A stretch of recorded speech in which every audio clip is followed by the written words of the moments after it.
Hey, hey, can you see me? Because I can see you.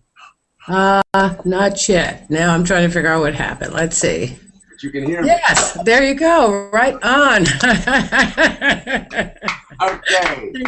Thank you. Cool. Thank you. I did not think you were, I was starting to talk. I was like, my God, what am I going Oh, to talk about? I could hear you, but I couldn't. We couldn't figure out how to see you. My boy Nesta Garrick, who has designed all my social media stuff, he luckily just walked in the door, and I was like, I'm over here stuck like Chuck, and I don't know how to get on here to get to my girl and to get to all the fans out there. But here I am, and Thank you. I'm happy to be here with you. I'm so happy to be here. You and I have worked together for 8 years, Yes, uh, we have. part of the Criminal Minds team, and I know you're out here getting ready to spread awareness and make your presence be known online. And let's do it. Let's have some fun. I'm so new to this. Look. I know how to be Shemar Moore. I Okay. know I know how to retweet. I know how to Instagram a little bit. But as far as all the technology and programming and Skyping, like this is the closest to Skyping I've ever been in my life. I have a computer with a fancy camera on it, and I never use it ever. So this is a first for me. I'm sitting in my house. I'm in my office, and I guess I don't know who's watching, but let's Well, we invited some people. I don't know if they're still here or not, but that's okay. All right. Yeah, we'll get it out to them anyway. But good. I'm just for everyone that's here. This is going to be a treat. This is my friend and my coworker, and I really appreciate you coming on and sharing with us a little bit. So I just have a few questions for you, and in hopes that you can enlighten us a little bit. You just launched a new clothing line. Can you I tell us a did. little bit about that? Right here. That's the hat. That's the hat I have on my head.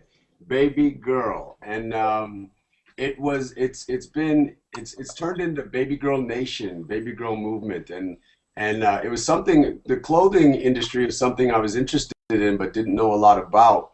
Um, and for about 3 years, when I wasn't being Derek Morgan, just on the side, I was creating something called Royalty Soul, and it's something that I have in my back pocket. It's something that I'm excited about. But what was great is I took my time. I went really slow, learning about fashion, learning about garments and cotton and stitching and grinding and distribution, manufacturing and fulfillment. And there's so many variables. It's not just as simple as, oh, I got a cool idea, let's make a hat, let's make a shirt, and but you got to get it out to the people, and you get and but in that process, and with the success of the show with Criminal Minds, and with the success of Derek Morgan and Penelope Garcia, Baby Girl and Chocolate Thunder and Brown Sugar Baby and Mama and all that, and Sugar Tits, which doesn't quite make it on the show, but I have said it just didn't get past the editing room. So Baby Girl is just something that just came along that I was like, here's a great way for me to have some fun with the fans. My introduction of myself through social media to say, hey guys, you guys have been watching me for 19 years, but I want to introduce you on my own terms, not through a talk show or article in a magazine or just what you see once a week on TV. I was like, without my fans, I wouldn't get to do what I do. And here was a fun way to say, hey, you guys know the show, you guys know the whole Baby Girl slogan.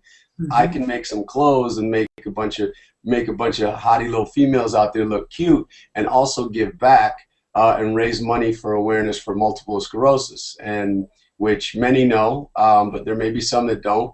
Multiple sclerosis is close to my heart because of my mom, my partner in crime, Marilyn Wilson Moore, the woman who gave me life. She brought me in this world, and she can take me out. So, but yeah, so that's what Baby Girl is. Baby Girl is hats and T-shirts and little cute booty shorts and loose shirts, loose little nighty type shirts. And there's a lot more to come. We just wanted to see what the reaction would be.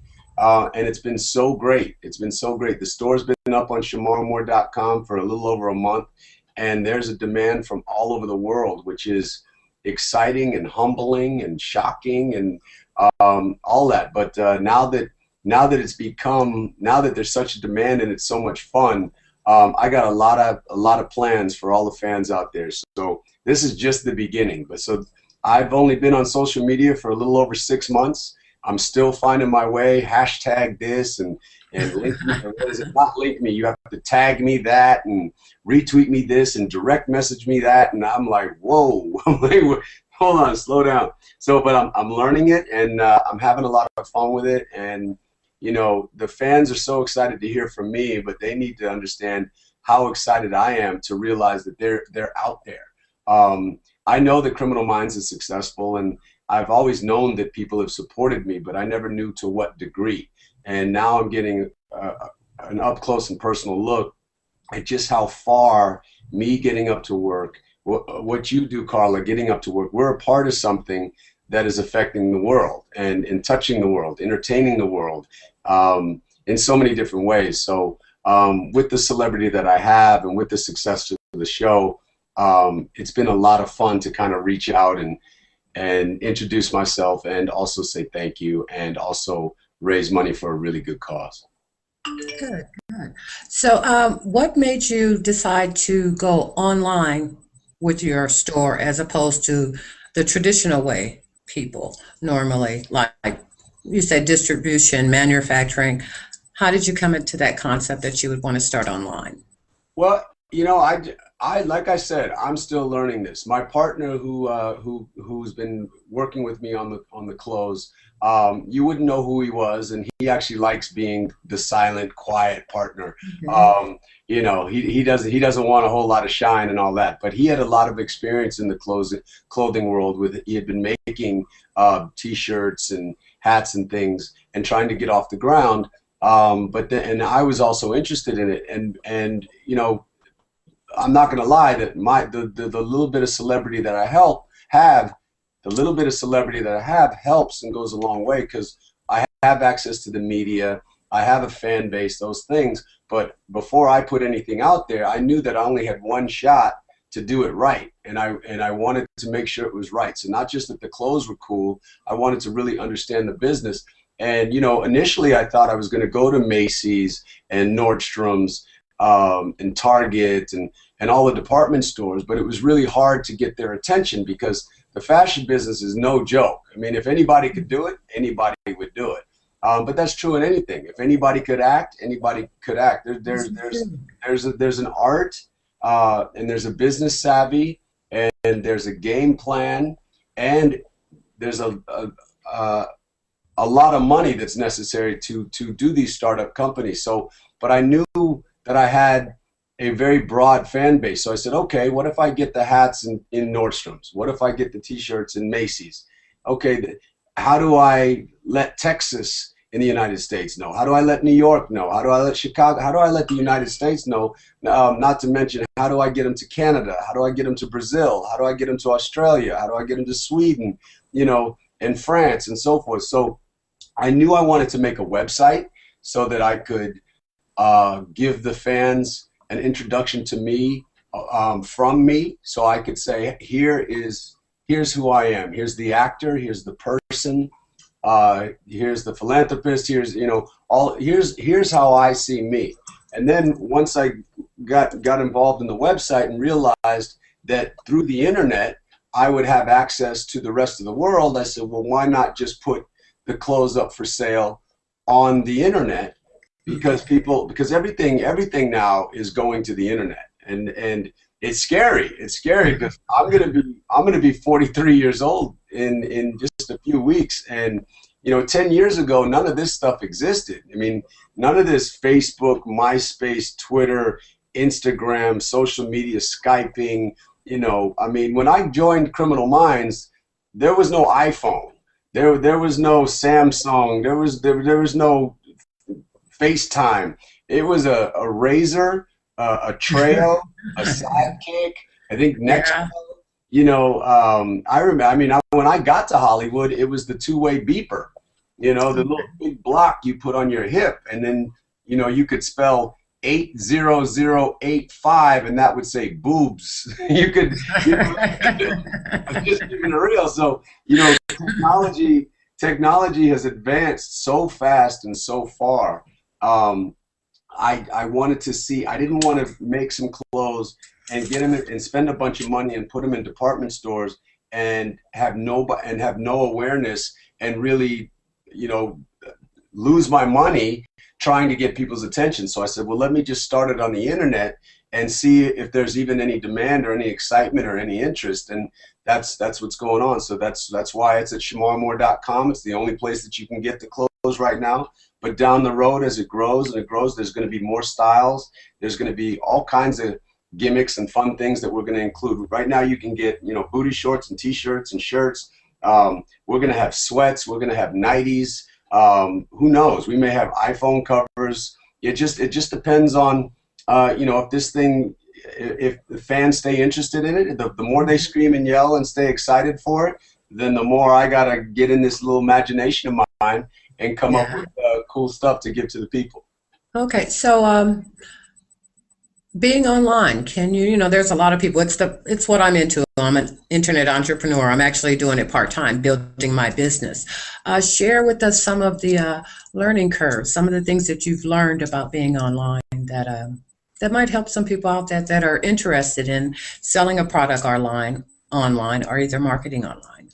Well, I mean, just being online, just what I just alluded to is just it's you know, I still have not completely figured this out. I mean, I have a lot of help. I mean, but I do want people out there to know, if they see Shemar Moore in a tweet, or if they see an Instagram, that is me. That's me, yours truly. I'm taking pictures of myself in my car, and I'm wearing my seatbelt, and I'm always doing it at a stoplight, or, you know, we're in traffic when I'm stopped. I'm not going to get hurt.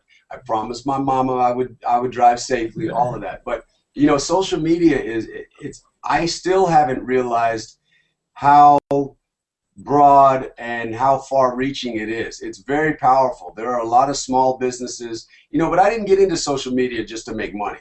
I didn't. And I'm not, if you do buy a baby girl product, I don't want you to think you're just giving me a bunch of money. I'm going to make a little bit of money, but honestly, the money that I'm making doesn't go in my pocket. I don't go buy something fancy. It goes right back into making the clothes so that there's more inventory, so that we can keep the clothes fresh and have it available. You know, a certain percentage, but a significant percentage, is going to help MS awareness, to help my mom and to help other people that are inflicted with the disease that may or may not feel like they had a voice. So, and it's just my way. You know, once a year I ride a bicycle. I ride a bicycle 100 miles for the MS ride here in Southern California, to raise money and to support my mom and make her feel validated. And so many other people feel acknowledged that are fighting this disease that has no cure. Kirsten Vangsness, who plays Penelope Garcia, my original #1 baby girl, she's part of a theater company when she's not playing Garcia on Criminal Minds, and she's my friend. I'm a fan. You know, she's so stupidly talented on our show, but she's got so much other talent that the fans don't get to see. But us lucky few get to go to the theater. You get to go to her theater, which is called Theater of Note. Theater of Note, like a music note. Theater of Note, and that's here in Los Angeles. And I've seen, ever since I became friends with her, which was in season 1, on day 1, I went up to her and gave her a big old squeeze, and she said, "Oh my God, one of the cool kids like me." I was like, "No, no, no, no, we're all cool kids. We're all cool kids." So that's where that little love affair started. But I've watched her do so many plays, and she's so dynamic and so talented and so fearless and so funny and so sexy and smart and a little bit cuckoo. She's a little crazy, but that's what we love about her. But so some of the proceeds from Baby Girl go to her theater company. So I'm supporting her in everything that she's doing with her productions, and I'm raising awareness for MS. So, you know, I got into this just to kind of say hello to the fans, because I felt like, yeah, I'm this successful actor and I'm getting to do all these cool things, and I know I have fans, but I don't really know who my fans are, and my fans don't really have a sense of what they're being a fan of, except for, you know, what they see on TV and what I do on the show. So I've had quite a life, and I got quite a story, and if by describing my life and telling my story fascinates people and draws them closer to me, cool. But I hope that by chasing my dream and telling my story, there's people out there that can relate to my story because of their own story, because we all have stories, not just because we're famous or on TV, or everybody has a story to tell. And I hope that what I do through my career, my dream is to act, but the best compliment, the best part of what I do by chasing my dream is knowing that I affect other people out there, that I inspire other people out there. So that's what social media is to me. It's a way to give back. It's a way to reach out. It's a way to connect with people. And I'm learning. I'm learning. I don't have it all figured out. I really don't. I really don't. I mean, right now I got two thumbs, and I retweet and I direct message, and I try to tag, hashtag at plus sign. I'm trying to figure it out. But that's just, I got people in my corner to make sure I don't do anything completely stupid. And, other than that, I just get out there and flirt with my baby girls. All right. Yeah. Well, it changes every day. It's something new every day. So it is definitely a learning process as far as the social media. But I just want to switch gears just for a minute. I remember when I first decided to start going, that I decided to make this move and go after my dream as far as becoming an internet entrepreneur. And I came to you. And remember, I was telling you that I was really into, I was hoping to get into video. And there's a lot of people online that would like to use video to promote their products and their business. Can you share some tips with us as far as being on camera? Sharing tips. You're gonna have to ask me that question again. Wait, so you want you want me to ask it again? Okay, Shemar.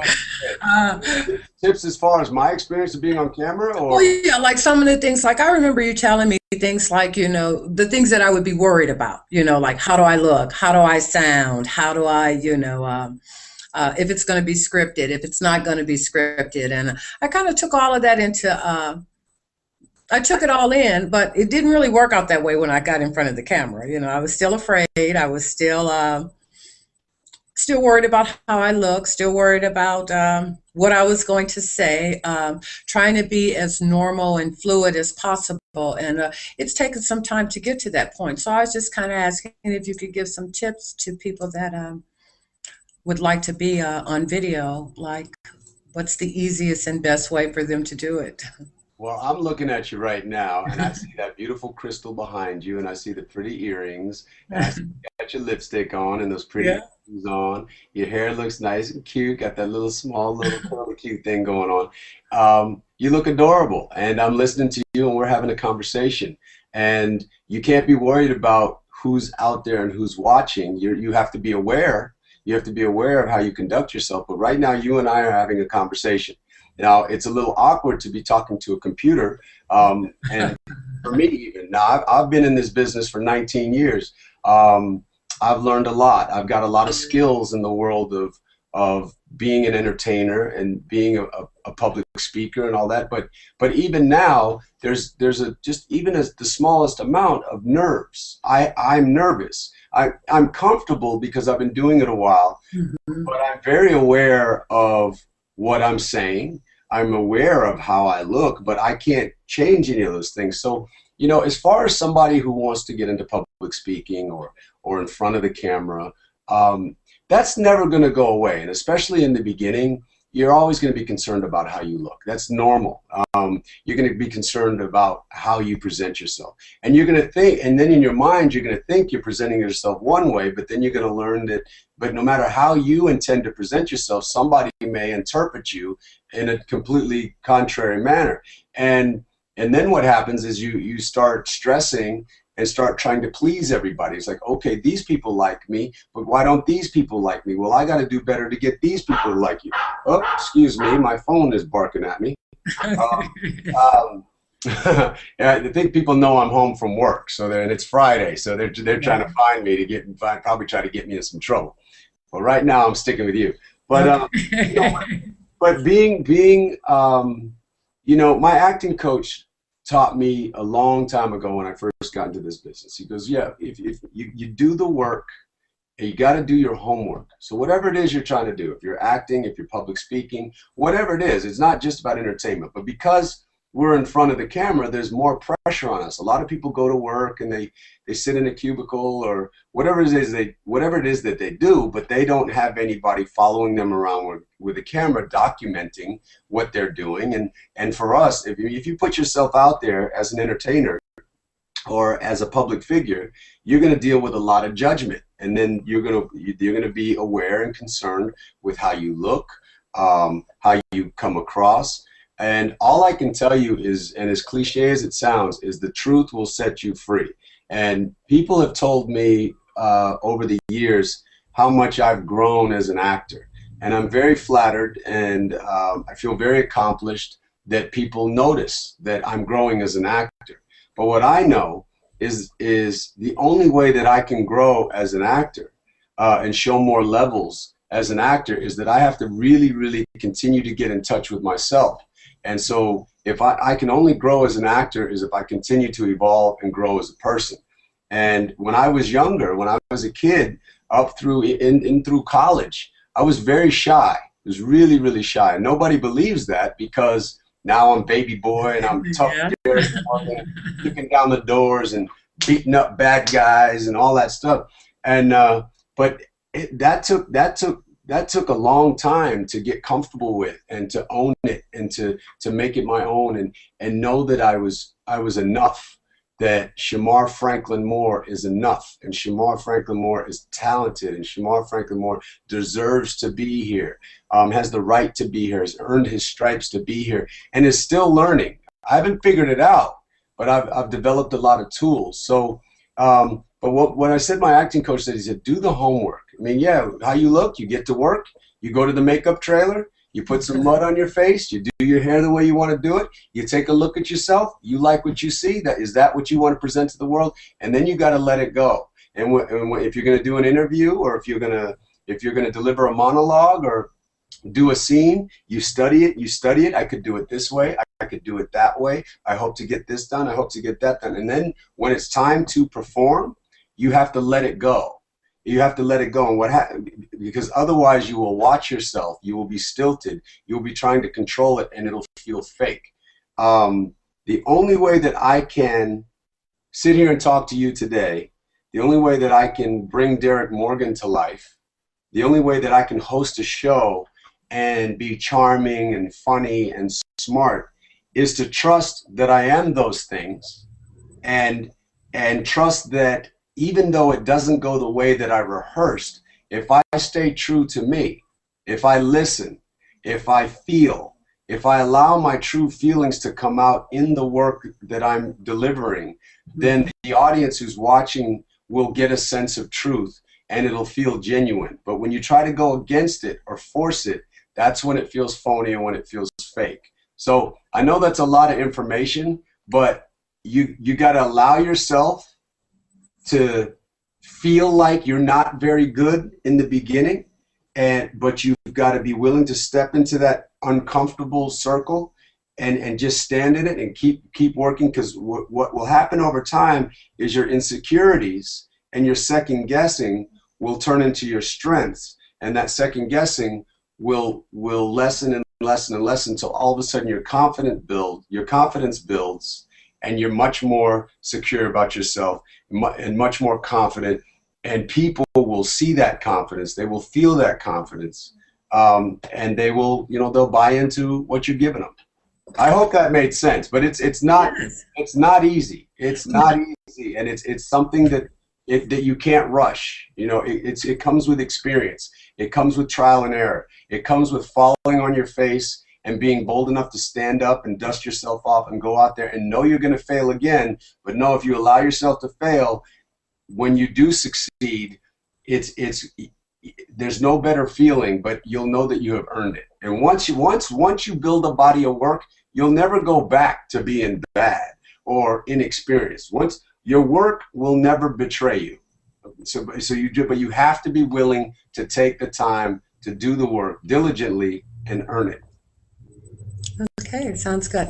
Now I have one more question for you, and I'm gonna let you get on with your Friday night. And it was just from what you were just talking about, because I've learned, and what I know, that is successful people do on a constant basis personally develop themselves. Can you talk to us about how important and necessary it is to develop as a person to actually become what you want to as far as the desired amount of sex and Amount not of sex. sex. Amount of sex. Uh-oh. This just I've been turned hanging around with you into too a show. Yeah, long. so I developed myself as a person, but you have to have a lot of sex. If you don't have a lot of sex, you can't be successful. Now that is a joke. That is a joke. Somebody's going to take that little snippet and make me look Yeah. like a crazy idiot. That was a joke. I've got people beeping now. I guess they did, but Shamar's talking just about sex. Shamar wants to have lots of sex. He's crazy. no. How important is personal development to your success? Because a lot of people think you just need to learn the mechanics. They Well, don't view I mean, it as I just alluded to it a little bit in the sense a little of, bit. art imitates life, and that you hear that, and it's, I'm playing pretend. I am not an FBI agent. I actually don't like guns. I respect guns. I respect them, and if I ever needed a gun to protect my loved ones, then I would respect a gun and I would use a gun. But I don't own a gun. I don't want a gun. I'm not an FBI agent. Shamar Moore has a lot more fun than Derek Morgan. Derek Morgan needs sex. Okay? Does he? He really does. He's a little uptight. I said the other day, I think Derek and Garcia should knock boots in the Batcave in her office. Ah, Whoa! bless I you. just sneezed. Whew.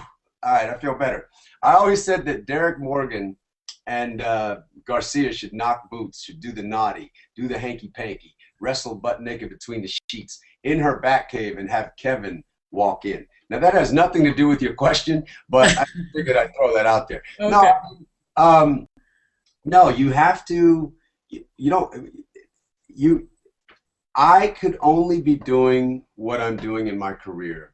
I could only be flourishing because I've been working on myself. Now, that doesn't mean I'm going to therapy every day, but there's nothing wrong with going to therapy. Whatever it takes for you to get some insight, to be able to look at yourself, to be able to own your strengths, to be able to embrace your weaknesses, just accept your weaknesses, work on those, but don't just sweep them under the carpet. But the stronger sense of self that somebody can have, the more confidence you can have of just being yourself, not be who your mother wants you to be, who your father or your brother wants you to be, or who your friends say you should be, or who your colleagues at work think you should be. Who do you want to be for yourself? I'm blessed. I'm blessed. I always make jokes that there's only one Shemar Franklin Moore, and that's true. I do believe that, but that doesn't mean that I'm better than anybody. It just means that I'm blessed to have this life. My mother and father came together and they made me, and I am bold enough to say that I'm one of a kind. And I want to see what I'm capable of. I'm never going to step on anybody to get where I'm trying to go. I'm the kind of person that with any bit of success, I don't want to experience it by myself. So I want to bring people with me so we can have fun and enjoy it together. But if ever I fall down or, hit hard times, I'm not going to point my finger outward and blame it on other people or knock people down with me. I'd rather take that fall by myself because I trust that I'll be bold enough to stand back up and get out there and fight the fight again. Just life. I mean, what you experience with your family, what you experience with your friends, what you experience by going to school, what you experience through love and heartbreak and relationships, what you experience with traveling, all those experiences are what it builds your perspective. That's what actors are doing. We're just pretending to be somebody else, but using our experiences, using our perspective to give you the emotions that are necessary to bring that character to life. I've been blessed for 19 years as a professional actor. I've done a lot of things from Young and the Restless to shaking my backside, my moneymaker on Soul Train. I've done, Birds of Prey. I was in the movie Diary of a Mad Black Woman, The Brothers, and I'm not going to rattle off my whole resume, but I've really had a wonderful 19-year career. But in a lot of ways, I feel like I'm just beginning. Like I'm still excited about the next 20 or 30 years of my career because I honestly think the most interesting performances, the most well-rounded performances, the unknown territory of what I'm capable of is still yet to come. So I just keep living my life and live by my truth, what feels good in my heart, in my gut, in my mind. I'm true to me. I want to make my mother proud. I hope to make my friends proud, but I can't control that. But first and foremost, I got to look in the mirror and I got to be really confident and really comfortable and really at peace with what I see. And that's a constant evolution. I am not perfect by any means, but I am really proud of who I am, and I'm very proud of the characters that I get to portray, whether it be Criminal Minds or anything else. So you just really got to self-reflect and work on being the most confident you can be for yourself, and people will feel that in whatever it is that you do. Wherever you step out, that energy you're going to bring out, and you will receive the energy that you give out. Sounds good. Thank you. Thank you. Thank you. Shamar, I just really appreciate you coming on and hanging out with us on this Google Hangout. And You're my girl. You're my girl, and I'm proud of you. I'm proud of you for you. You've been talking about this for a while, and you're finding your niche, and you're learning yourself that it's not easy. But I just to support you is great, and we've been a part of something together for 8 years, and I'm happy to do this for you and for all the fans out there. I appreciate the love you've given me. I'm your baby boy, all my baby girls out there. I'm not going anywhere. If you got my back, I got your back. Thank you for supporting the show. But also this woman here, Karla, she's a very sweet, courageous, and ambitious woman. So she's just getting started. So just root her on. Let her know she looks beautiful. Let her know she's doing a good thing. And because we all have the right to chase our dreams. Not all dreams come true, but I really believe that if you fight diligently, if you work hard for a dream, you may not achieve what you think you want to dream or what you think you want to achieve, but something really positive, something that you may not even know about will come to fruition, will happen for you. So it's one thing to dream, but you got to wake up in the morning and you got to be bold and you got to go chase that dream. So Karla, keep doing your thing, mama. all right. Thank you. Thank you. I guess I'll see you at work Monday, huh? I hope it's not too early. Okay. Bye, All right. Hey, you have a great weekend. Thank you. Bye-bye. bye.